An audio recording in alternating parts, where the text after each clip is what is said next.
L'invité de LC Première. On ne peut pas dire que les gendarmes chôment en Nouvelle-Calédonie. Ils sont plutôt interpellés par une population excédée des actes de délinquance, par des jeunes aussi en rébellion contre l'autorité. Sinon, les gendarmes interpellent également. Ils le disent haut et fort, histoire de défendre un bilan remis en cause régulièrement. Colonel Emmanuel Migliarina, bonjour. Bonjour Monsieur Belmont, merci de me recevoir à nouveau sur votre plateau et permettez-moi d'en profiter pour saluer les auditrices et les auditeurs de votre station. Merci, vous êtes le commandant de la gendarmerie en Nouvelle-Calédonie et à Wallis-et-Futuna, on le rappelle. Vous avez la pression en ce moment? Nous avons la pression ici comme ailleurs. À partir du moment où nous sommes en charge d'assurer la sécurité et l'ordre public sur un territoire, il est normal que nous soyons toujours sur la brèche et... Un peu plus que d'habitude quand même. Cette semaine encore, le manque d'effectifs de la gendarmerie est montré du doigt après l'agression de cet éleveur de 81 ans à la fois. Alors, vous me permettez de corriger cette analyse. C'est un point de vue, c'est une opinion dont on peut discuter. Effectivement, je ne pense pas pour ma part que la situation à la fois, sur laquelle on pourra d'ailleurs revenir plus avant, soit liée à un problème d'effectif ou de présence de la gendarmerie localement. La gendarmerie, on pourra revenir sur les effectifs. Elle est là, elle est bien là, elle est présente sur le terrain, elle fait son travail. Et d'ailleurs, c'est ce qui lui a permis, dans des délais très brefs, d'interpeller les auteurs de ce fait dont nous avons parlé récemment et qui a été commis effectivement au préjudice d'une personne âgée. On en parle tout de suite. Le collectif qui s'est monté à la fois souhaite la réouverture de la gendarmerie de Moindou, gendarmerie fermée en 2008. Et selon ce collectif et selon le maire aussi de la foi, cette fermeture serait à l'origine d'une augmentation de la délinquance. Alors c'est factuellement inexact. On ne peut pas parler d'une augmentation de la délinquance sur le temps long, en tout cas, ni à Moindou ni à la fois, puisque sur les 3 dernières années, les chiffres sont tout à fait stables, aussi bien sur la commune de Moindou que sur la commune de la foi. Alors, de manière conjoncturelle, on a observé au cours des dernières semaines une augmentation un peu anormale des cambriolages, mais surtout des vols de véhicules. Mais c'est une situation sur laquelle nous travaillons très sérieusement. Nous avons plusieurs enquêtes en cours et j'ai bon espoir et des bonnes raisons de penser qu'elles devraient aboutir prochainement et permettre de rétablir une situation plus normale. Oui, il y a quand même eu une restriction budgétaire qui vous a contraint à fermer cette gendarmerie de Moindou. On a l'impression à vous entendre que tout va bien.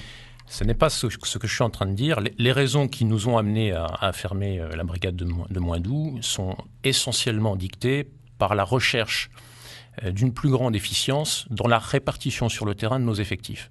Moindou, vous le savez, c'est une commune de 700 habitants. De manière constante, d'année en année, on y constatait entre 30 et 40 délits par an, vous voyez, c'est-à-dire 3 ou 4 faits de délinquance par mois. C'est peu pour occuper les 6 gendarmes qui étaient présents à la brigade de Moindou.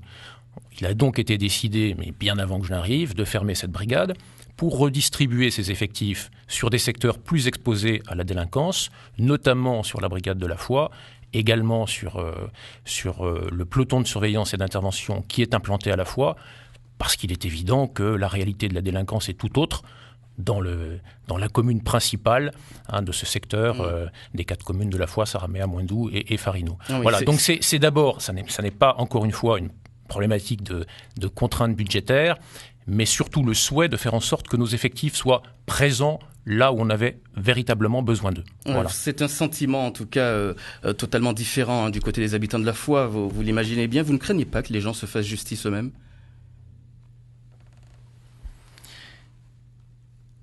En tout cas, nous nous employons par la réactivité de notre action et par l'interpellation très rapide des auteurs de ces infractions graves à faire en sorte que les gens aient le sentiment que nous sommes là et que les auteurs de ces méfaits, encore une fois, soient rapidement traduits devant la justice. Parce que, colonel, c'est la menace des habitants de ce collectif de la foi. Le courrier qui a été adressé au haut-commissaire le précise très clairement. Je vous le cite, les populations informent que, faute d'une réponse rapide et efficace aux inquiétudes, celles-ci seront contraintes d'assurer par elles-mêmes la sécurité dans les communes.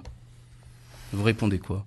Monsieur Belmont, je ne suis pas venu sur votre plateau ce matin pour engager la polémique sur ce sujet qui est un sujet trop sérieux, encore une fois, pour que on y réponde par des solutions expéditives. Je crois qu'il faut raison garder, il faut faire confiance à la gendarmerie et à la justice pour que les auteurs de ces infractions, encore une fois, soient rapidement mis hors d'état de nuire.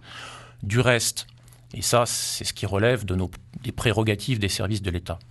En revanche, il y a certainement un champ sur lequel nous pouvons travailler davantage avec les élus locaux, dont je comprends par ailleurs la préoccupation, c'est, à mon sens, celui de la prévention de la délinquance et de toutes les actions qui peuvent être menées dans ce cadre. Nous les rencontrons lundi avec M.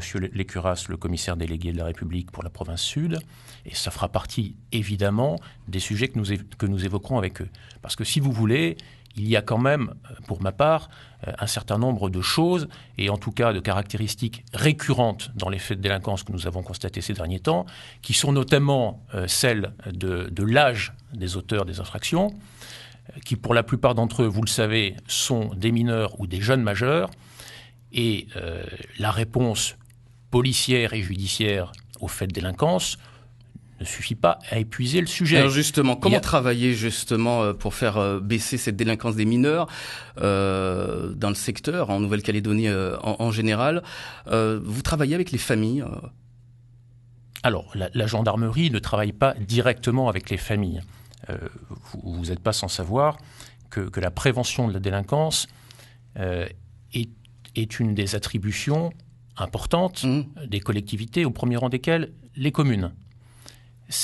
Est-ce qu'on ne demande pas justement que la gendarmerie soit un peu plus accessible, une gendarmerie entre guillemets de proximité, plus proche de la population? Mais vous savez, sur le territoire de la Nouvelle-Calédonie, nous avons 30 brigades, une brigade par commune, sauf dans le secteur de la Foix. Et cette proximité, je crois, elle existe. Les gendarmes, vous savez, ils sont proches des gens, ils rencontrent les populations et les élus au quotidien. Ils sont présents sur le terrain, les brigades sont ouvertes tous les jours. Je crois que ce critère de proximité, il est rempli. Mais nous devons effectivement aller encore plus loin dans ce travail de partenariat que nous faisons avec les mairies, avec les communes, avec le monde associatif et en Nouvelle-Calédonie particulièrement avec le monde coutumier, pour réfléchir ensemble, essayer de définir ensemble des actions que nous pouvons faire pour travailler justement en amont sur la prévention de la délinquance. On se retrouve tout à l'heure.